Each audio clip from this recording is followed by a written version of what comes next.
ઘણા સમયથી લાંબી જરૂરત અને સમસ્યાઓને ધ્યાનમાં લઈને સુરત શહેર કોંગ્રેસ પાર્ટી દ્વારા ઉત્તરાયણ રેલવે સ્ટેશન ઉપર એક્સપ્રેસ ટ્રેનોના સ્ટોપેજ, નવી ટ્રેનોની માંગણી સંદર્ભે વારંવાર વેસ્ટર્ન રેલવેના જીએમ, ડીઆરએમ બરોડા તેમજ ઈમેલ થકી રેલ મંત્રી ભારત સરકારને જાણ કરવા છતાં રજૂઆત સંદર્ભે કોઈ ધ્યાન ન આપતા કલ્પેશ બારોટ દ્વારા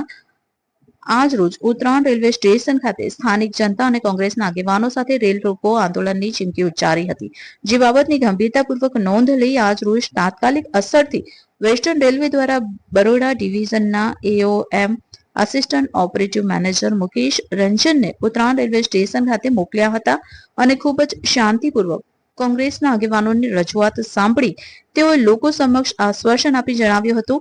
કે માંગણી મુજબ યોગ્ય અને વ્યાજબી છે અને રેલવે પ્રશાસન દ્વારા બને એટલું વહેલું અહીંની સ્થાનિક જનતાને ટ્રેનનો લાભ મળે તેવી વ્યવસ્થા કરવામાં આવશે। કલ્પેશ બારોટ, પૂર્વ સભ્ય જેઆરયુસી છે, વેસ્ટર્ન રેલવે। અમારી છેલ્લા ઘણા સમયથી ઉત્તરાયણ ખાતે એક્સપ્રેસ ટ્રેનોના સમયની માંગણી હતી, જે માંગણી સંદર્ભે રેલવે પ્રશાસન દ્વારા કોઈ યોગ્ય જવાબ ન આપતા આજે અમે ઉત્તરાયણ સ્ટેશન ખાતેથી રેલ રોકો આંદોલનની જાહેરાત કરેલી હતી। એ જાહેરાત બાદ આજે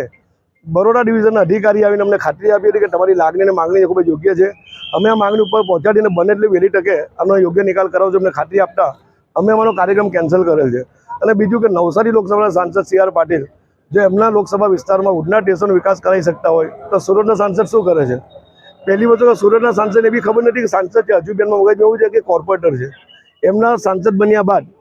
અહીંયા ટ્રાફિક પોઈન્ટ મૂકવામાં આવે, અહીંયા સર્કલ બનાવવામાં આવે, ભાઈ આ રજૂઆત કોર્પોરેટર કરશે, તમારું કામ નથી। તમને આ વિસ્તારના લોકોએ ચૂંટીને સંસદમાં મોકલ્યા છે, સોરી છેતરપિંડી કરીને તમે સાંસદ બન્યા છો।